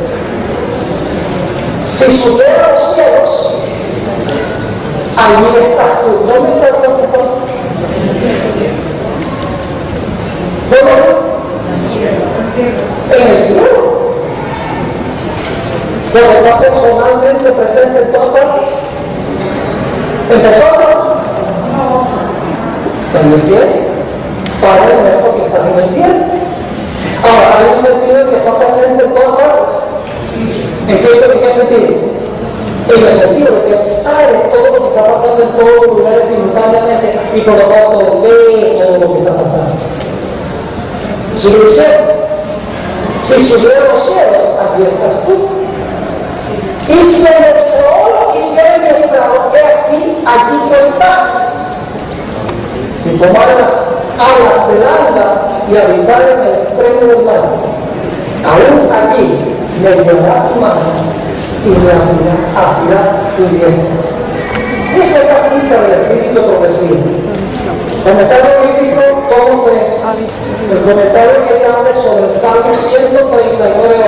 Ahora vamos a leer cómo interpreta la idea de White el Salmo 139. En el comentario bíblico de Pisa, tomo 3, el comentario sobre el Salmo 139:8 dice lo siguiente. El salmista describe la presencia del ser infinito como que llena el universo. ¿Cómo entiende el salmista? Que la presencia de Dios llena el universo. Y usted dice, está equivocado, pastor. Si lo puede entender. Si subiera a los cielos, allí estás tú. Y si en el Seol hiciera mi estrado, allí estás tú. Escuchen. Nunca podremos encontrar un lugar solitario donde no esté Dios. Ahora, si paráramos allí, pareciera que lo que yo le he enseñado es incorrecto. Pero hay que terminar de leer la cita. Dice, nunca podremos encontrar un lugar solitario donde no esté Dios. El ojo vigilante pero omnisciente está por encima de todas nuestras obras.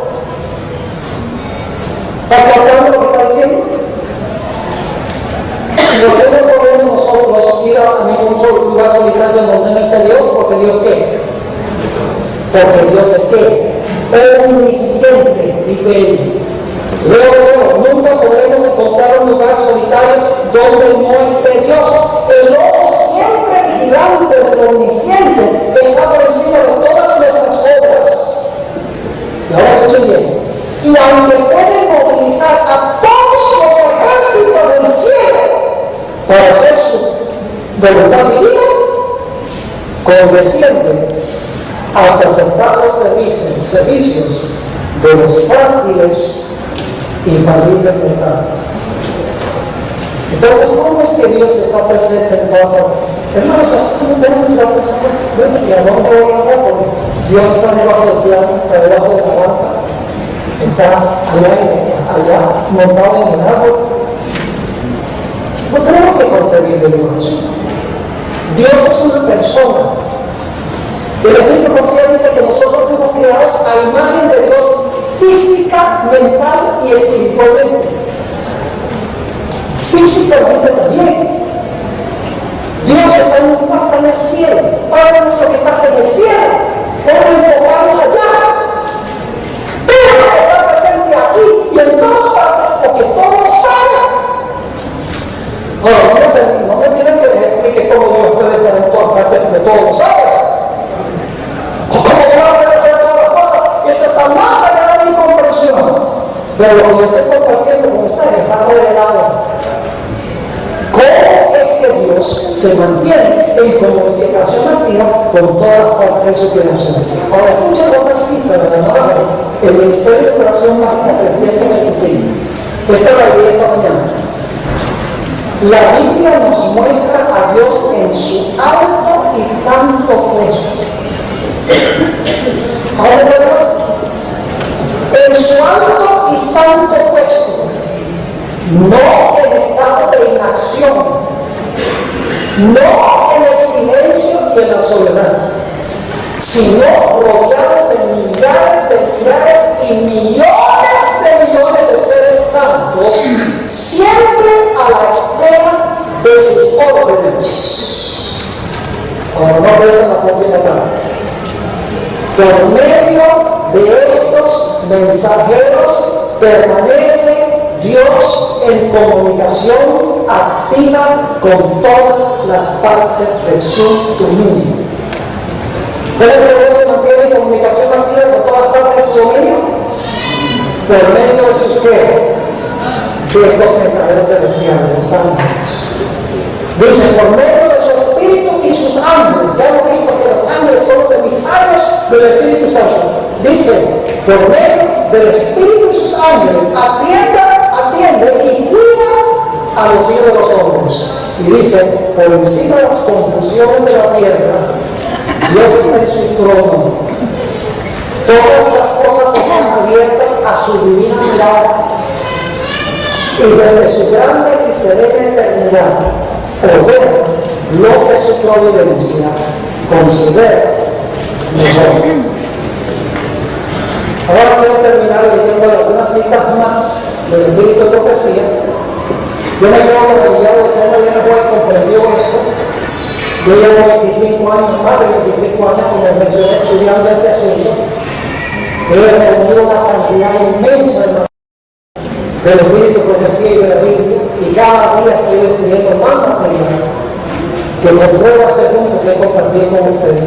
Pero permítanme compartir con ustedes algunas citas adicionales, obvias del Espíritu de Profecía, donde ella amplía más este punto. Esta cita, lamentablemente no está en español, la busqué, no está en ninguna cuenta en español, así que yo la traduje. Se encuentra en una revista que se publicó por muchos años, que Bill Sixpacker, que es el instructor de los jóvenes, el 5 de julio de 1894. Fíjense esta cita significativa. Dice, por medio del ministerio de los ángeles, el Espíritu Santo tiene la capacidad de obrar sobre la mente y corazón de la gente humana para traerlo a Cristo. Suscríbete dale me gusta y activa la campanita para recibir las notificaciones. Esa cita es tremenda. Por medio del ministerio de los ángeles, el Espíritu Santo tiene la capacidad de obrar sobre la mente y el corazón de la gente humana para traer a Cristo. Pero el Espíritu de Dios, y ya ha dicho el Espíritu de Dios por medio de los ángeles, el Espíritu de Dios nunca interfiere en el libre albedrío de la gente humana. El Espíritu Santo es dado para ayudar a fin de que la mente humana coopere con las inteligencias divinas. Y su tarea consiste en atraer el alma, pero no obligarla a obedecer. Yo descubrí al leer el Espíritu Profecía que todas las cosas que se le atribuyen al Espíritu Santo en la Biblia, el Espíritu Profecía se le atribuye a los ángeles. Escuchen esta cita, 1 Corintios 4:98. Los ángeles de Dios están ahora influyendo en los corazones de sus hijos sinceros para iluminar su entendimiento en cuanto a la verdad presente, a fin de que la acepten y la vivan. ¿Qué están haciendo los ángeles? Influyendo en los corazones e iluminando ¿qué cosa? Iluminando el entendimiento. En 1 Corintios 1:11 dice: los ángeles están velando sobre nosotros y nos guardan, pero a menudo los contristamos. Interesante esa palabra. Esto Pablo dice: no contristéis al Espíritu de Dios. Dice: pero a menudo los contristamos, participando en conversaciones triviales, en bromas y también descendiendo a una negligente condición de estupor. Aquí hay otro. Hablando del fariseo. Dice: el fariseo no sentía ninguna convicción de pecado. El Espíritu Santo no podía obrar en él. Como dice, el fariseo no sentía ninguna convicción de pecado, el Espíritu Santo no podía obrar en él. Su alma, la del fariseo, estaba revestida de una armadura de justicia propia que no podía ser atravesada por los abusados y bien dirigidos dardos de Dios arrojados por manos angélicas. ¿Cómo es que Dios lanza sus dardos? Para convertir el corazón. Por medio de qué? Por medio de manos angélicas. Hay muchas citas más, montones de citas. Aquí hay un mensaje de Apóstol 2, página 433, dice que los ángeles ministradores esperan junto al trono. Tremendo. Los ángeles ministradores esperan junto al trono. ¿A dónde está ese trono? En el cielo. Esperan junto al trono para obedecer instantáneamente el mandato de Jesucristo de contestar cada oración ofrecida con fe viva y fervorosa. ¿Quién contesta las oraciones? Dios por medio de quién? Por medio de los ángeles. Ahora, un punto más para terminar. La gente dice: pero pastor, hay un problema. Porque la Biblia dice que el Espíritu Santo vive en nosotros. ¿Cómo puede estar personalmente en un lugar si la Biblia dice que el Espíritu Santo vive en nosotros? Hermanos y hermanas, nosotros necesitamos entender que el Espíritu Santo no es un líquido que Dios derrama dentro de nosotros. Cuando la Biblia habla del Espíritu Santo en nosotros, lo que quiere decir es que nosotros somos, que nuestra mente es controlada, está bajo el control del Espíritu Santo. Porque el que controla la mente controla todo el ser. Entonces, pero el pastor dice que morará en nosotros. Carito dice en nosotros. La Biblia, si ustedes en el Juan 14, 8 al 11, va a descubrir que ahí dice Jesús, el Padre está en mí y yo en él. ¿El Padre está personalmente en Jesús? ¿Es el Padre se mete dentro de Jesús? No. ¿Qué quiere decir Jesús cuando dice yo estoy en el Padre y el Padre está en mí? Quiere decir Jesús que él está totalmente bajo el control de quién? Del Padre. No hago nada por mí mismo, dice Jesús. Porque como el Padre me dice, hago. Estoy bajo el control de él. No es que el Padre físicamente se mete dentro de Jesús o Jesús se mete físicamente dentro del Padre. Y luego Jesús dice a sus discípulos, yo en ustedes y ustedes en mí. Entonces los discípulos se saltaron y se metieron en persona dentro de Jesús. No, es una metáfora que habla de Dios. Le cedemos nuestra mente a Dios. Nuestra mente está cautiva a Él. Y el que controla la mente controla todo el ser. ¿Me estoy explicando? Dios mora en nosotros. Por medio de la obra del Espíritu Santo, a través de los ángeles, hablando nuestra conciencia, y cuando nosotros cedemos a Dios, le damos completamente nuestra mente, Dios hace su voluntad con nosotros y nosotros seguimos sus órdenes, porque ya nos hemos entregado completa y totalmente a Él. Yo creo que el diablo también puede meterse en la gente. ¿Y cómo es que el diablo se mete en la gente?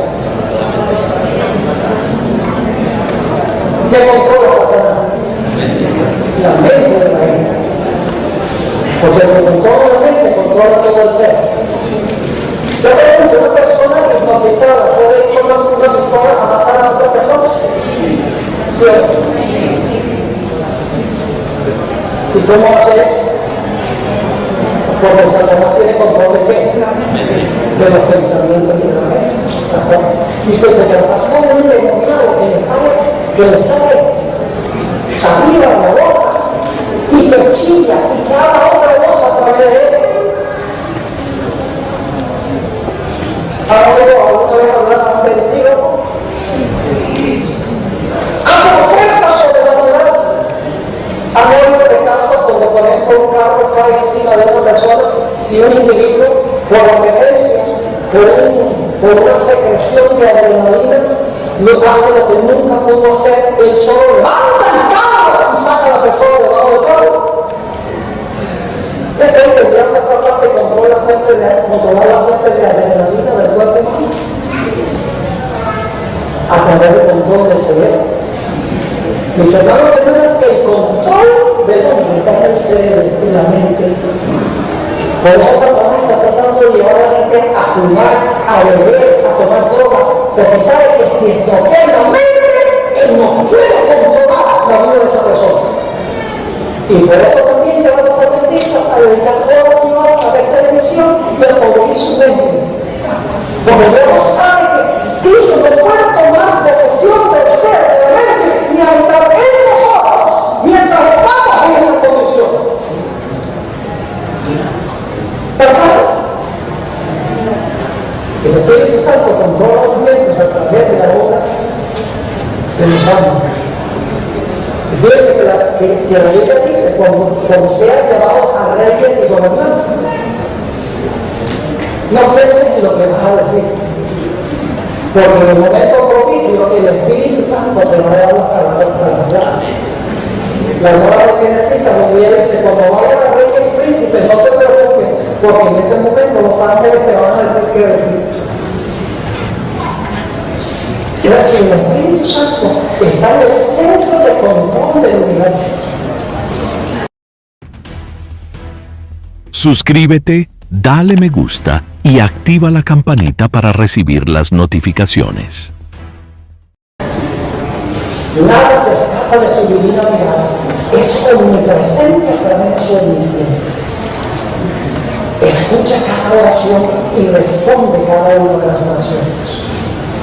Si consentimos con toda nuestra vida y dirige nuestros pasos, ilumina nuestra vida, nos guarda, nos protege, nos guía, podemos conquistar todas las funciones que la Biblia menciona en relación con el Espíritu Santo. Entonces, en pocas cuentas, mis hermanos y hermanas, siempre nos ha faltado una pieza de rompecabezas. ¿Verdad que sí? Hablamos del Padre, del Hijo y del Espíritu Santo. Y cuando hablamos del Espíritu Santo,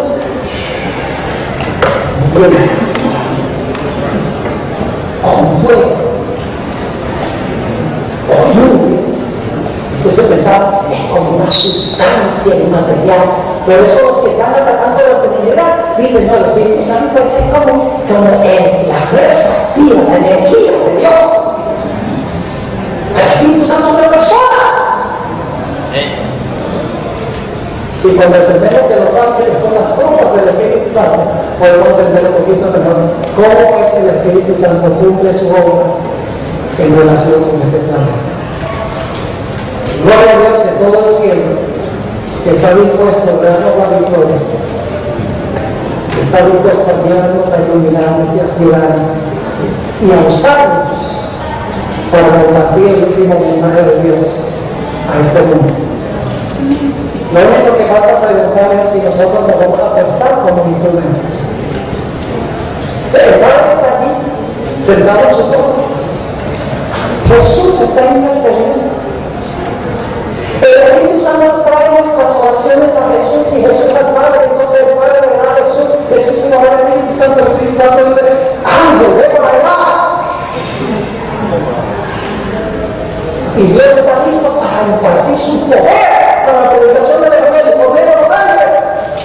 El Hijo hace lo que dice el Padre, el Espíritu Santo hace lo que dice el Hijo, los ángeles están dispuestos a seguir la voluntad del Espíritu Santo, y cuando llega a nosotros, no. La cadena de mando se rompe cuando llega lo que estamos viendo. Dios quiera que nosotros no sea siempre así. Que al haber estudiado estas cosas sepamos que hay millones de seres santos bajo la dirección del Espíritu Santo, todos listos, ayudándonos en la obra de la evangelización. No tengan miedo de ir a tocar en una puerta, no están solos, están acompañados. No tengan miedo, pero si yo voy a hablar con alguien sobre la Biblia, ¿qué voy a decir? No se preocupen. El Espíritu Santo, por medio de sus ángeles, le va a dar qué decir, y cómo decir y cuándo decir. Pero el Espíritu Santo no nos va a levantar las piernas y el brazo para tocar la puerta. Ese papel es caminar para allá, tocar la puerta, y cuando se abre la puerta, el Espíritu Santo dice, ahora me toca a mí. Y el Espíritu Santo nos levanta los pensamientos y nos dice qué palabra podemos hablar. Palabras sanas en el momento propicio y de la manera propicia. Tenemos un maravilloso Dios, mis hermanos y hermanas, que está cobrando en favor de nuestra salvación. Es extraordinario. Todo el cielo quiere trabajar con nosotros. La pregunta clave es si nosotros estamos dispuestos a cooperar con él. Ahora, mañana, no se lo pierdan, se van a arrepentir. Si han faltado a una reunión, tendrían que haber faltado a estas, pero no a la mañana, porque la mañana va a ser mejor que todas. Mañana vamos a hablar de la fórmula bautismal, Dios mediante. ¿Saben que algunos hoy en día están cuestionando la autenticidad de la fórmula bautismal? Están diciendo que la parte de la fórmula que dice en el nombre del Padre, del Hijo y del Espíritu Santo, que eso no estaba ahí, que eso fue añadido por la Iglesia Católica, que lo sigue diciendo. Y que Jesús nunca habló esas palabras. Y el argumento parece ser, pero por persuasivo. Es decir, yo escuché una presentación y ¡wow! Está tremendo. Pero eso es lo que siempre hago, y mi mamá investigar los argumentos que usan. ¿Saben cuál es el argumento más que parece ser más poderoso? un solo versículo de la Biblia, a donde dice que debemos bautizar en el nombre del Padre, del Hijo y del Espíritu Santo. Todos los demás versículos que en el libro de Hechos dicen que los apóstoles bautizaban en el nombre de Jesús. Ahora, ¿cómo reconciliamos ese problema? Un versículo para el Espíritu Santo, montones de versículos en el nombre de Jesús. La conclusión de estas personas es que hay que tomar la mucha evidencia para contradecir la propia evidencia. Y dice que esa parte del pueblo bautismo no está, no puede estar con nosotros. Mañana a la mañana yo voy a dar la solución sencilla a este dilema, a este problema aparente. La Biblia no tiene contradicciones. El problema es que nosotros tenemos contradicciones acá, de nuestra parte de comprensión. Así que ojalá que todos podamos ver mañana, a qué hora que programa mañana. ¿A las qué? A